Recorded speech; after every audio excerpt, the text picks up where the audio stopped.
Welcome back to another video, guys. If you guys have been following me for a while now, you know that I primarily talk about sales on this channel, but today we're going to be talking a little bit about building authority with your CSMs and account managers so that you guys can set better expectations within your agency. Now, I know this is kind of off topic from what I normally discuss, but it is all sales skills.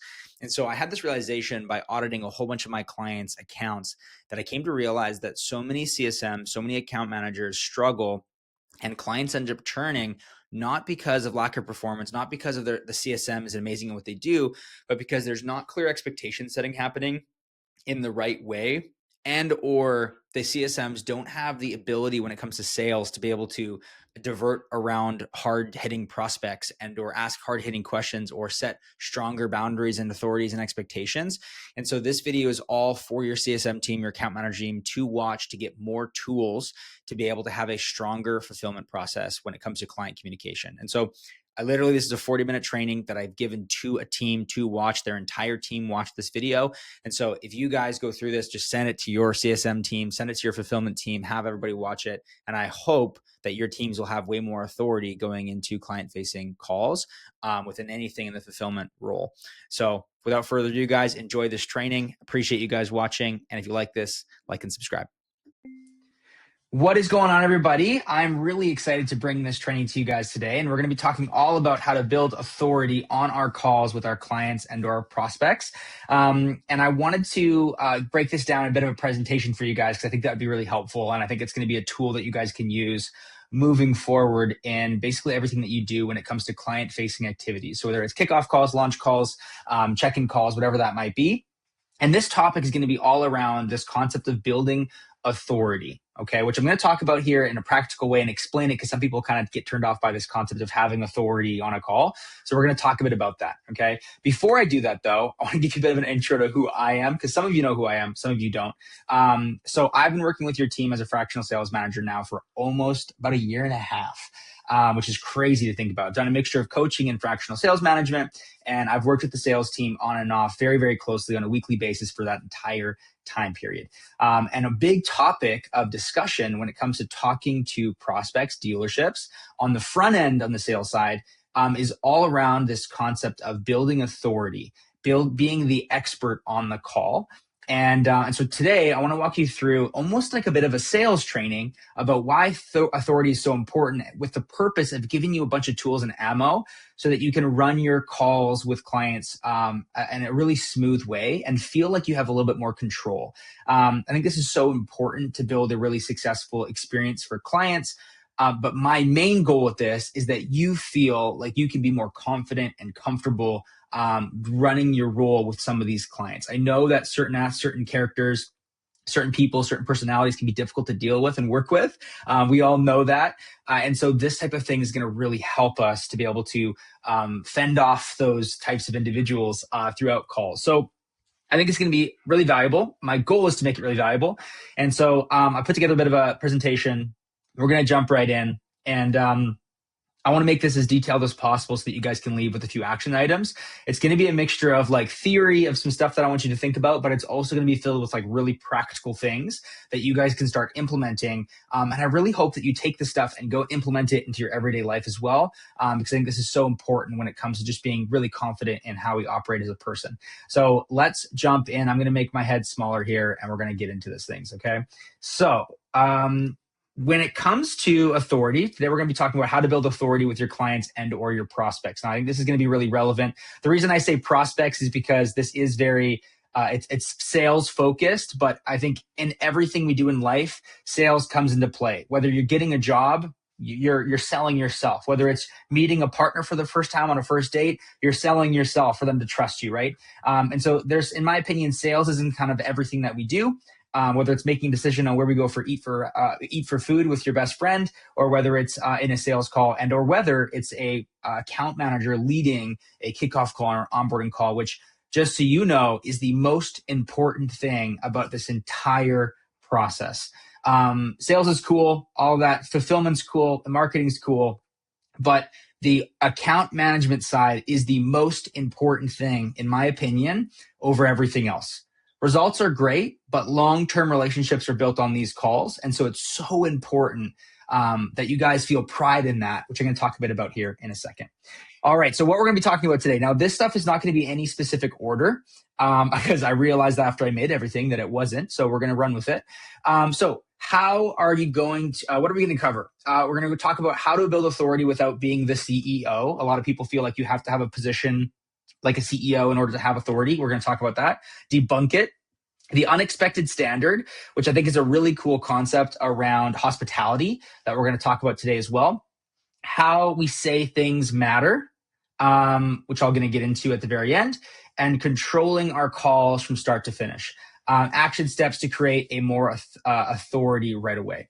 All right, let's jump in here. So again, just a bit more about me so you guys have an idea of where this is coming from, because I want you to really trust in this process. And it's funny, but this slide helps me build authority in this context, right? And so I think it's a really good example, which is why I wanted to leave this in here. So where is this coming from? So my name is Curtis, like I mentioned. Yes, I've been a fractional sales director here for about 1.5 years, but I also run a company called Agency Closers. This business in particular works with marketing agencies on their sales process. And so I'm a part of sales and onboarding processes actively for 30 to 50 companies at any given time. And my business partner, Eddie Malouf, runs a company called Bad Marketing. So Bad Marketing does about 2 million a month in revenue. They've got 200 employees, and they've served thousands and thousands of clients over the last 7 years. And so why I wanted to mention this is it gives a bit of context. The stuff that I'm going to talk about today is what we've implemented for hundreds of agencies, but also at Bad Marketing, where we've been able to have amazing service delivery and, in my opinion, a world-class fulfillment team that I have endless love and respect for. So together, we actively work with 200 to 300 agencies at any given time. In the last 12 months, it's been closer to 300 agencies that we've personally worked with one-on-one or in a small group setting. And then in the last 3 years, we've worked with over 1,000 marketing agencies, just marketing agencies, on all things sales, operations, fulfillment, all those types of stuff. So I wanted to say this because I think it's important to where this is coming from is years of experience in sales, but also in how we set up fulfillment for success. And so let's get into it. The unexpected standard. So I love this so much. The unexpected standard, beyond standard expectation. A white glove service goes beyond what customers typically expect, offering added value and a premium experience. Now, this actually was a quote from the owner of the Ritz-Carlton, one of the most fanciest hotels in the world. And this was his theory, his concept, his what's the word I'm looking for? His mantra, you could say, with his team, beyond standard expectation. And so why I think this is so important is this is something I drill home with all of my sales teams, which is we want to create a sales experience that goes beyond the expectation, right? What can we bring to the table on our calls to make it feel like it's way more than our clients expect? And so today we're going to talk a bit about how we can approach that. But I think this is something that I want you guys in your own way and your own personal way. How can you bring your own experience, your own personality, and your own energy to these calls to go above and beyond what is expected? Okay. I also think this is an amazing standard as a team. How can we go beyond the standard expectation for our coworkers, for our managers, for our boss, right? For our friends, for our family. This goes in all different directions. And so I want to drill this home. A white glove service goes beyond what customers typically expect, offering added value and a premium experience. Okay. So I want you guys to think about how can we create an unexpected standard within our team. All right. Like a 5-star restaurant. And so I love this analogy and I use this in sales all the time. Okay. So I'm going to use, I'm actually going to change around. I'm going to talk about a 5-star hotel experience and we'll wind back into this restaurant concept. So I'm sure you guys have all stayed in a hotel before, or a motel before. And it's a typical experience. You walk in, you park your car, you walk in, and you go to the front desk. There's often nobody at the front desk, or if there is somebody there, they're either on the phone or on their computer and they don't really pay attention to you, right? You walk in and you're like, hey, maybe you ring the bell and you're like, hey, and they're like, oh, hey, how can I help you? And then you tell them, hey, I'm here to check in. They might be expecting you. They may not be expecting you. They get your keys ready. They just tell you the elevator's over there.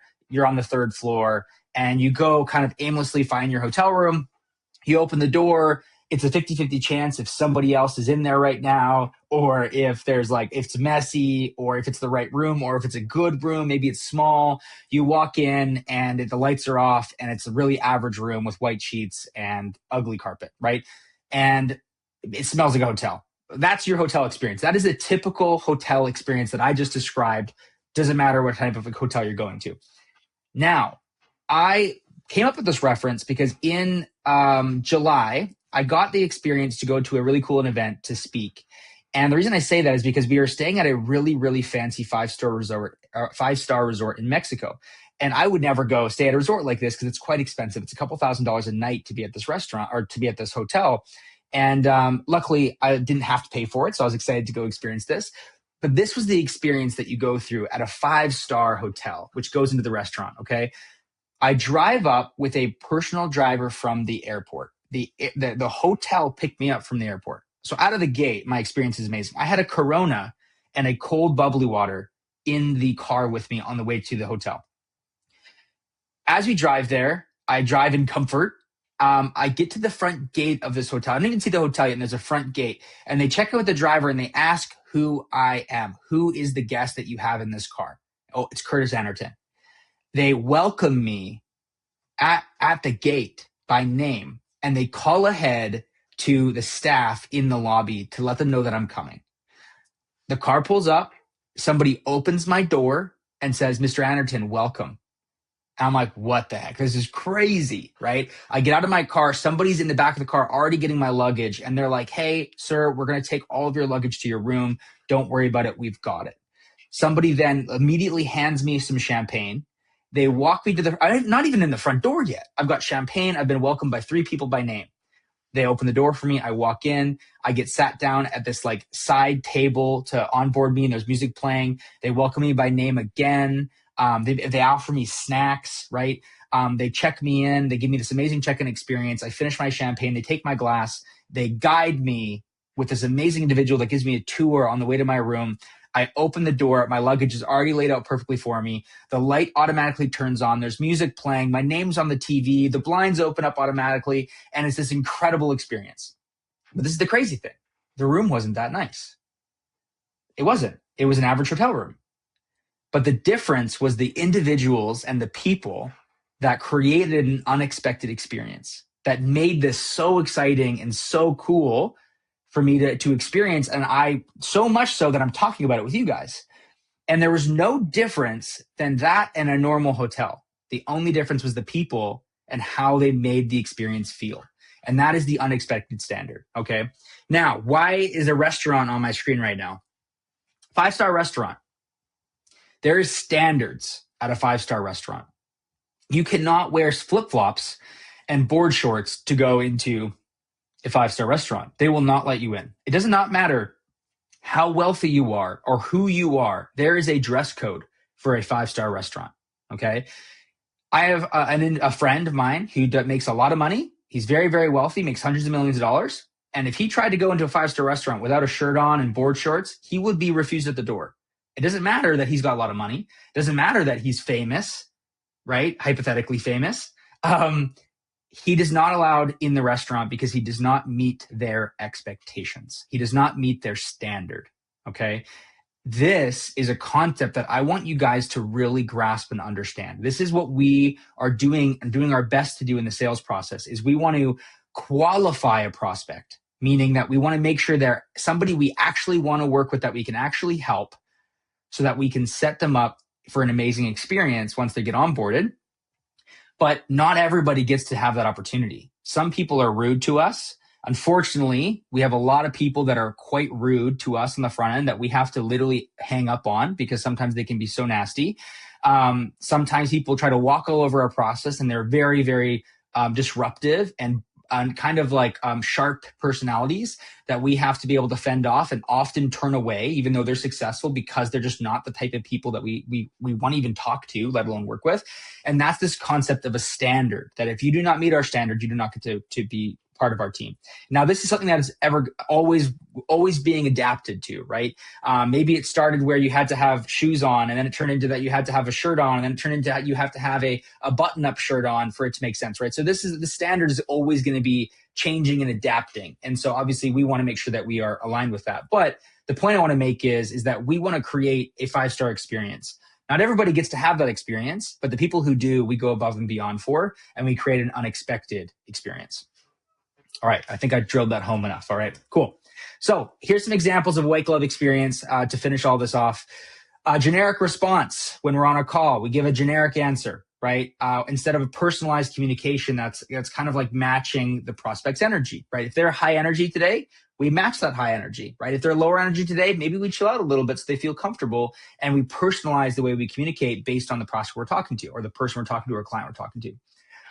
Long response time, right? An average agency takes a long time to respond to their prospects, but not us. We are world-class. We have a white glove experience. We're fast and proactive when it comes to sending messages. If there's a problem, we're messaging them beforehand to make sure that it's taken care of. If there's an issue that's occurring where we don't have the content that we need, we are messaging them beforehand to make sure that we can have a successful experience.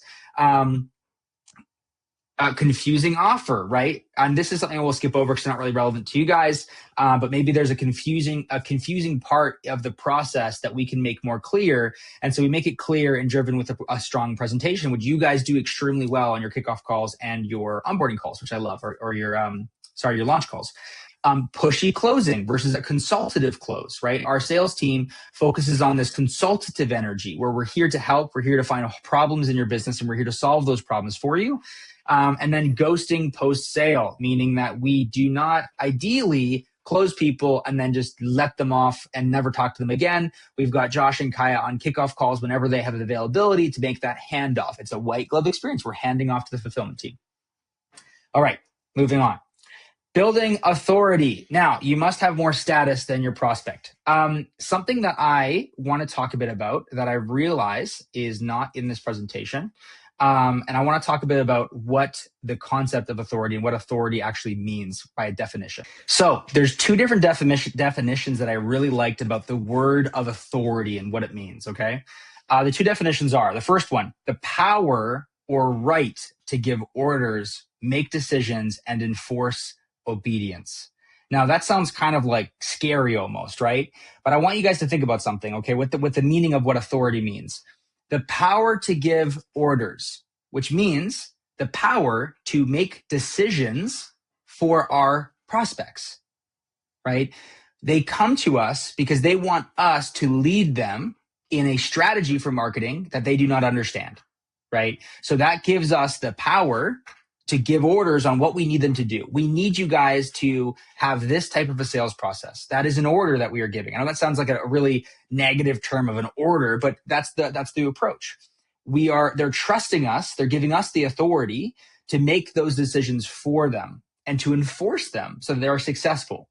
This is the concept of what setting an expectation is, right? There's a difference between a suggestion of like, hey, we think you guys should do this versus this is what is expected of you, right? And how we say things are extremely important, okay? Something we talk a lot about in sales is this concept of it's not about what we say, it's about how it's said, okay? So it's not about what we say, it's about how we said. So for an example of this, and I'm gonna use a good example, I just talked to Jen and Billy about this.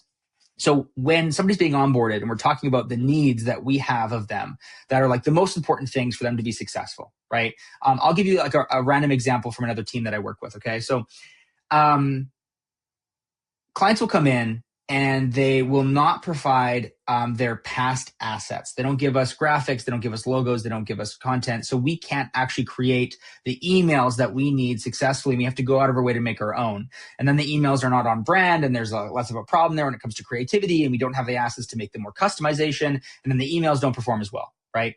And so we could say, hey, just so you guys know, what we find to be the most successful for our clients is if they can provide us with all of their visual assets and graphics right away, and that will make sure that we can do a better job for you, right?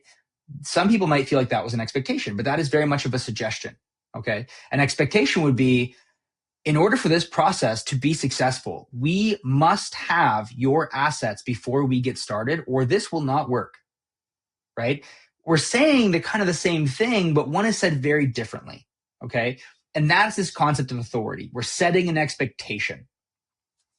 Now, we're going to talk about how to create the authority so they actually trust you when you're saying this, but I want to kind of point that out. There's the second meaning of what authority actually means. There's a bunch of different meanings, and these are my two favorites. So the first one was the power to give orders, make decisions, and enforce obedience. The second one is a person with extensive or specialized knowledge about a subject. That is you. You have extensive experience and extensive knowledge on marketing and dealerships. You are an expert. That is authority.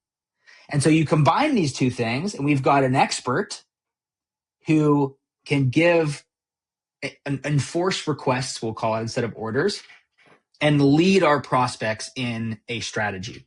That is authority. You're leading a prospect on a strategy and expectations based on your past experiences. That is authority, okay? And I want you guys, I love those two things because you combine them together and you have a leader. You have somebody that is strong, that you trust, that you will allow to make decisions for you. All right.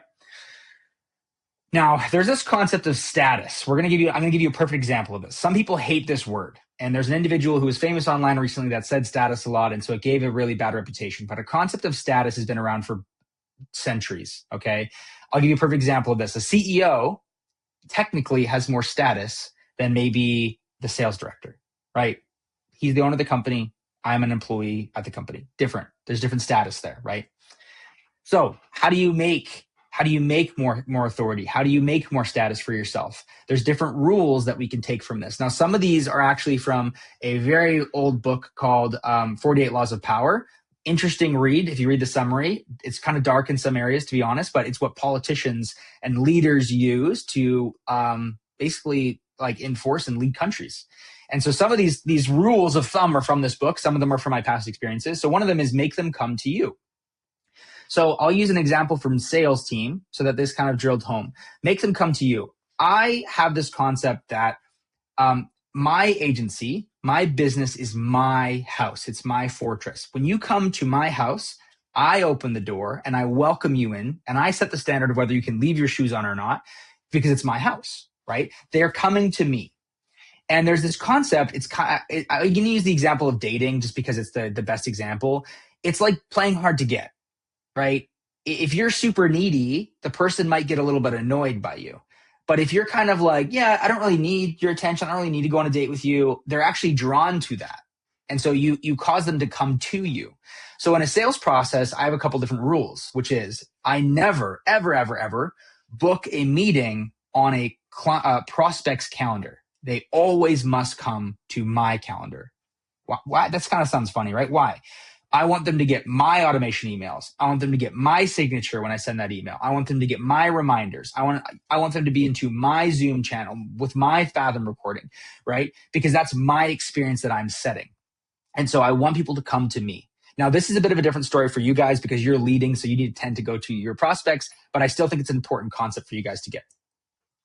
We qualify everybody. So this whole concept is if somebody is coming to work with us and they're interviewing us, they have control. They're the ones picking and choosing if they want to work with us. If we flip the switch and we're trying to qualify them, where we're like, I'm going to ask you a whole bunch of expert questions to see if we can even help you, we're now qualifying the prospect. And so they're now feeling like they have to be approved to come and work with us, right? So this concept of qualifying everyone's really important. Protect your process. This is one of the most important things that I want you guys to get from all of this. When you run a call, a kickoff call, an onboarding call, a check-in call, this is your domain. It is your check-in call, okay? You need to lead that process for it to be successful, which means if a client comes and tries to cut you off and ask questions that are not on the itinerary, we must redirect them and continue with our process. We have to protect our process. So I talk a lot about in the sales team, and this will be relevant for you guys. Whenever we start a call, which I'm going to talk about here for a second, if we have a really strong frame in our call and how we introduce ourselves and the plan for the call, the prospect is way less likely to cut us off and try to take over the call. Same for you guys. If you set a really clear expectation and game plan for your kickoff call, they're way less likely to cut you off, and they're going to give you the room to be able to do what you need to do. Okay, so protect your process and do not let them walk over that. If they cut you off, you take ownership of the process and you hold them accountable to what the game plan is. This builds authority. Now, this is a concept that a lot of people struggle with. Authority is very different than being liked. We are not trying to be everybody's best friend. These companies do not pay us top dollar to come and work with us because they want buddies. They don't care if you're friendly and bubbly. They want to work with people who are experts. They want to work with people who have authority. They want to work with people who are world class at what they do. That's going to get the job done at a high level. And so people with authority challenge you, whereas somebody without is more focused on being liked. Okay, I would rather challenge you guys to be better than you guys like me, so then you can operate better in your jobs, make more money, make everybody happy, right? Not happy, but like make everybody successful. And a good example of this is if I pay a coach, I want the coach to tell me the raw and real truth about what they see about me, whether it's going to hurt me or not, because that's what I'm paying for. That's the coach that I'm giving authority to, so they can call me out on my things. That's challenging. They're challenging you to be better, even though it's not easy. Okay. So these are all really important things when it comes to building authority. I love this analogy. I'm going to move my head. My name is Jeff. I'm sure you guys have heard this before. If you have not watched 21 Jump Street, hilarious. Go watch this meme. This is the perfect example of authority and status. If somebody called you and was like, hey, it's Jeff. My name is Jeff, right? You'd be like, okay, Jeff, why are you calling me? You're saying you're sitting like this and you're like, so, okay, Jeff, why are you calling me? And he was like, oh, it's Jeff Bezos, right? You would sit up in your chair, your eyes would be wide, and you're like, oh my gosh, Jeff Bezos just called me. He's a trillionaire. That is the difference between authority and status, right? That's the energy that we feel when we're talking to somebody with authority and status. That is the type of energy we want to create, where prospects hop on a call with us and they're sitting at their desk ready to talk to us because they know we're experts and they know we have the authority in the call. That is the type of energy that we want to build so that you guys can create an amazing experience for our clients. Okay, here's some really good examples. These are tactical examples that you guys can implement to build more authority and build more control on your call. So, rule of thumb. This is a rule of thumb for me for life. Always be first. If you guys want a really fun social experiment, whenever you're in public with people, be the first to have an interaction. So if I'm at a networking event, a business event, I want to be the first one to smile and say hi to somebody. I want to be the first one to reach out and shake their hand. I want to be the first one to introduce myself, to welcome them, to give them a hug, whatever it is. Why is that important? Because now it allows me to lead the interaction. And so I can control how that interaction goes. It's funny, but if you start the interaction, it's actually easier to end the interaction. And so especially if you're busy and you're talking, there's 100 people at the event, you got to talk to everybody. If you start the interaction, you can also end it, and it'll feel like you are in control of the conversation. And so for your guys' sake, this is a really funny rule of thumb that I use. You must be the first person to talk on your kickoff call, always. And if you have somebody like the sales team on the call with you, they're the first person to talk and they introduce you. And then you immediately take over from them and do not allow the prospect to talk first. Why is this important? If we are first to start the interaction, we will then have more control about the entire reaction. I'm sure you guys have all had it where you hop into a kickoff call or an onboarding call or a check-in call, and the prospect immediately is like, hey, Curtis, this and this is happening. What about this? And we need to do this. And how about this? And I don't see this happening. And you're like, oh, now you're in offense mode or defense mode, and you're trying to answer all their questions. And then 30 minutes goes by and you haven't covered anything that you wanted to cover yet, right? And the sales side, people will hop on the call and they're like, well, what do you even do? And we haven't even introduced ourselves yet. So we have to be first to prevent that from happening. So for me, I take this to an extreme. As soon as I see the Zoom mic or the Zoom mic come off of mute mic button come off on Google Meets, I immediately am like, hey, it's Curtis, how's it going? I start the conversation. Okay, so be first. Always be first. Introduce yourself and your role. This is so important. A lot of people do not do it. I have company owners of big companies who start sales calls going, hey, I am an account manager here. Or like, I'm an account executive, here. I am the head of partnerships. Like, no, you own the business. Say that. And introducing ourselves by name is just a professional thing. Okay, so I start every single call the same way. Hey, so-and-so, are you cool if we jump right in? I get started. My name is Curtis. I'm the CEO of Agency Closers. And on this call, and then you set a game plan, right? For you guys, hey, my name is X, Y, and Z. My role is X, Y, and Z here. On today's call, this is the itinerary. Does that sound good to you? Every single call should run that way. Now, obviously, over time, they know who you are, so you don't need to say your name again or your role, but you still need to set the itinerary. Hey, Jim, how's your day been going? Hey, you cool if we jump right in? Awesome. On today's call, I want to run you guys through some metrics that we're seeing. I want to run you guys through some needs that we have when it comes to content, and I'm going to walk you through next steps, what's going to happen over the next 2 weeks. Sound good? You now have a plan for your call that they're going to follow. And if they divert from that plan, you can be like, hey, remember we talked about this at the beginning of the call. This is what we're going to do today, right? It's really important. Everyone books on your calendar. This is something that's not as important for you guys. I'll skip over it. My team, not the team. Think about this for a second. If you're on a call and you're talking about, hey, my team, you taking ownership of it being your team comes across in a more authoritative way. So instead of being like, oh, our team, I want to say my team, right? Take ownership that this is my team that I'm operating from. And that little difference of the team or our team to my team will come across and give you more authority on your call. It's crazy that these little tiny things make a big difference, okay? Profile photos matter. I'm going to give you context, guys. This brand right here does multiple, it's like 5 million a month. It's an e-com brand. And they don't have a single profile photo. And here, myself and Eddie have these great memes where it changes from the logo to our face to our logo. And you'd be shocked how many massive companies come on and go, I really love your guys' profile photos, right? It gives authority. It's level of professionalism. And look how much we stand out on this Google Meet because we have that going. I'm sure you guys have this set up. And then I'll skip over this, but iMessages versus SMS, we all joke about this, but iPhone's superior and blue messages people take more serious, right? So it gives you a level of respect. Now, listen, all of the things I've mentioned so far, you guys, around authority there's a whole bunch of things I've mentioned but they're all little. When you stack them all up together, you create this experience that creates a lot of trust on a call. And I want to kind of recap here I'm going to say about this concept of authority. Why is authority so important? Authority creates trust. When you have authority, prospects will give you their trust, which will allow you to operate how you need to operate so that we can be more successful, okay? So things like setting stronger expectations, things like having more authority on the call, having a stronger frame, being in control will create this level of trust. There is the three main reasons why clients leave agencies.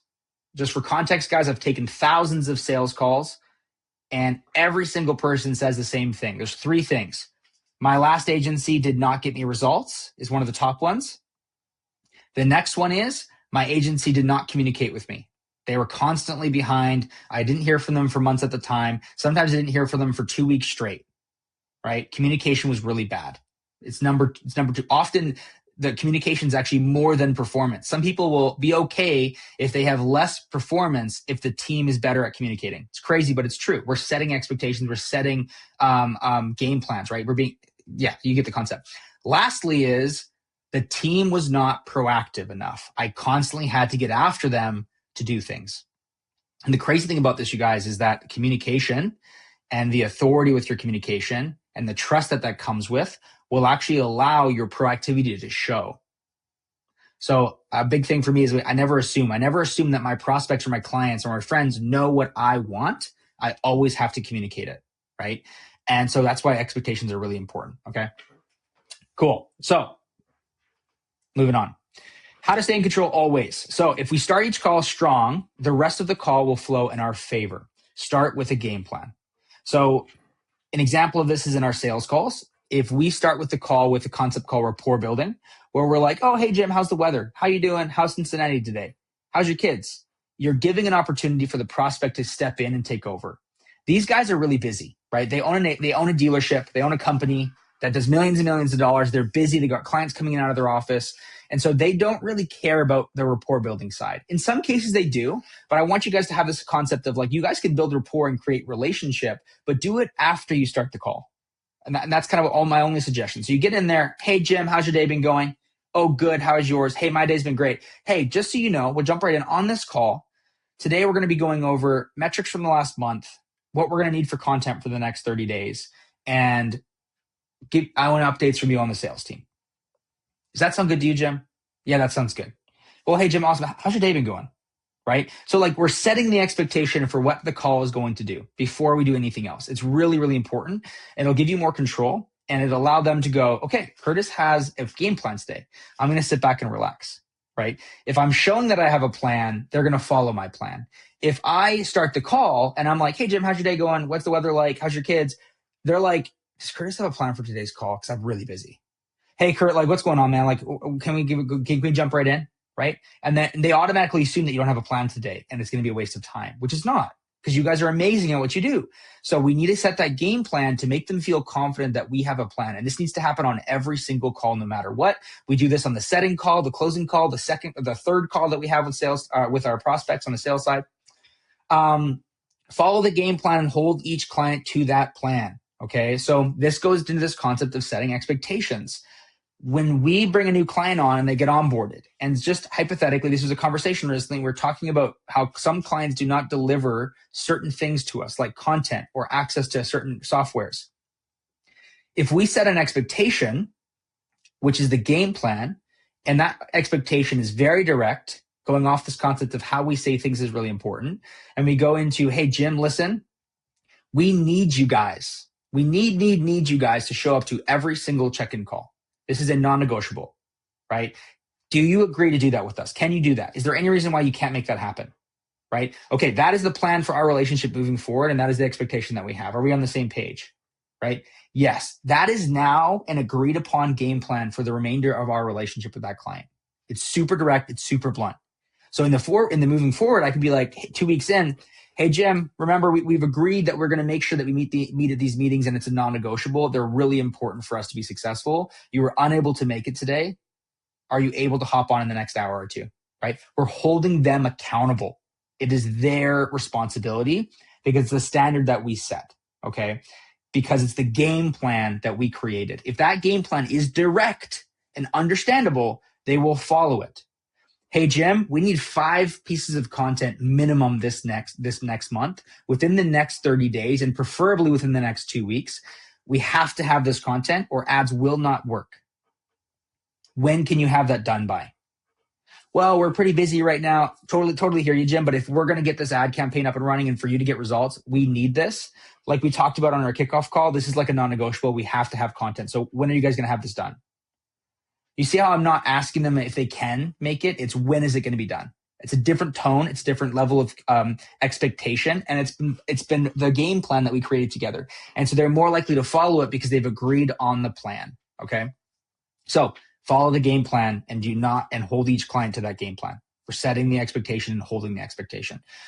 Use the pushed past method to stay in control. So I'm sure we've all been in the middle of a kickoff call or a launch call, and the prospect cuts us off to start asking us questions. We've set a game plan for the call, and so we need to stay in control of the call. And so we want to use something called the pushed past method.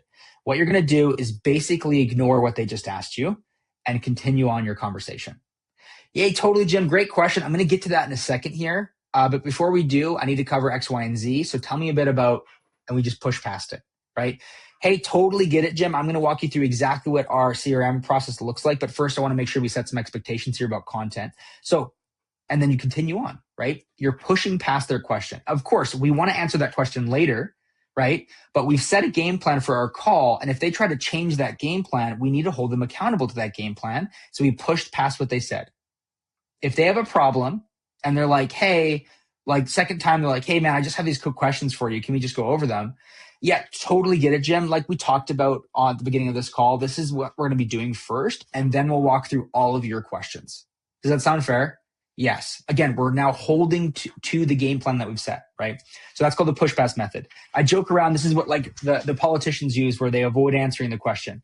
It allows them to get their point across and not be distracted by the question that they don't want to answer. So we push past it. Of course, you need to answer that question later, but it's really important. So that's a push pass method. You can do it really polite. Absolutely, Jim. I'm totally going to answer that question here in a second. I just got to finish this first, if that's okay. And then you continue on. You don't get permission. You continue on. What you're going to do is you're going to train your prospects. You're going to train your clients to listen to you on every single call. And after a few weeks of doing this, they're going to just let you do your thing. And they're going to wait to the end of the call, and then they're going to answer your questions. You're going to actually train their behavior to follow the process of every single call the same. They're going to hop in. They're going to know you're ready to get started. They're going to listen to everything you have to say. They're going to ask you their questions at the end of the call. Every call is going to feel that way because we set the expectation and we lead in that expectation by making sure we follow the game plan that we set. This is really, really important, okay, for long-term success with these clients. All right, so last thing I'm going to say here, guys, we're going to come to the end. I know this has gotten long. My goodness, we're at 40 minutes. I've been talking forever. It's so important to remember, even though these clients own dealerships, own big companies, right? You own their marketing. You own their marketing. Okay, I want you to understand that they are paying us sometimes hundreds of thousands of dollars a year for us to run their marketing.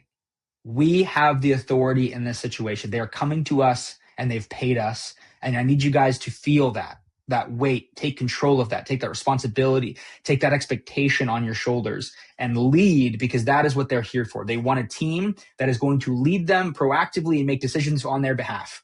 Authority. Okay, remember that you own their marketing. They are coming to you to learn and to be led by. Okay, like again, you have the authority. Lead them through the process. Be proactive. Show them that. By setting a strong game plan, you're showing that you have a plan, which means you're proactive, which means you're instilling this confidence inside your prospects. You are the smartest in the room. These calls and you should feel proud and confident about that. These guys don't know what they're talking about. They don't know marketing. They don't know media. They don't know content. You are the smartest in the room, and you got to operate like that. It's really, really important. Never let clients walk over you. Hold your standard strong. Hold your ground. Respect yourself for that. I never want to see anybody get walked over and disrespected by a prospect. And so you need to hold that standard.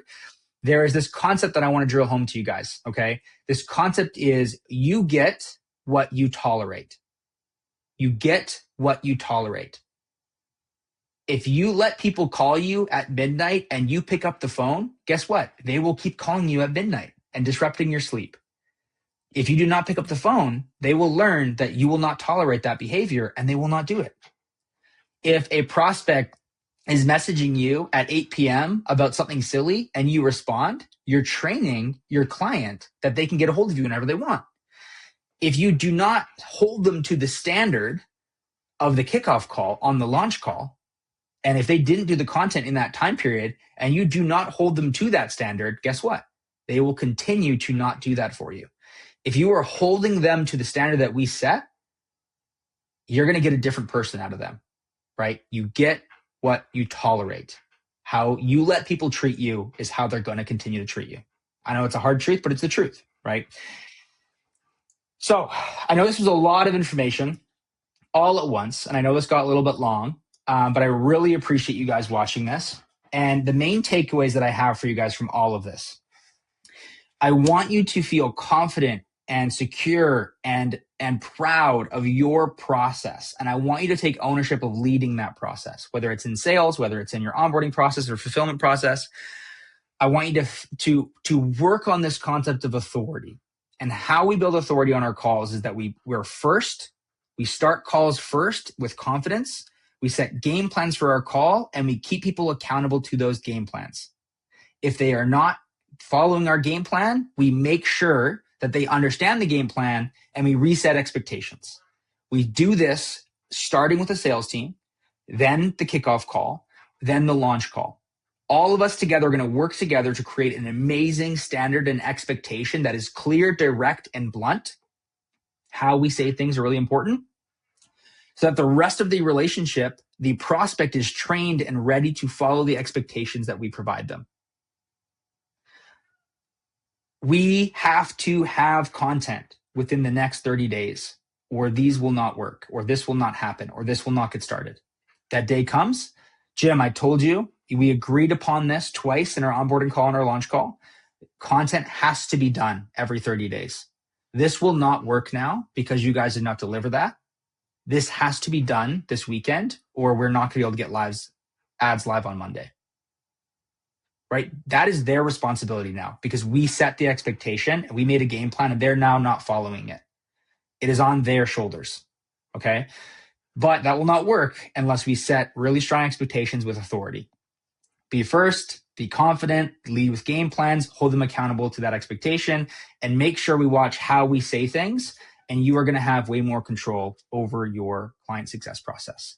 If you guys have any questions on this, please reach out and let me know. I'd love to talk more about it. Obviously, I had to kind of talk in general way so that everybody can be applicable to this. And I hope this is beneficial. And my goal is that you have some tools to leave with this video, from this video, where you feel a bit more confident in building authority so that you can instill trust within your clients, so that we can create an amazing experience here as a team. Appreciate you guys a ton. Bless you all and hope to hear from you all very soon.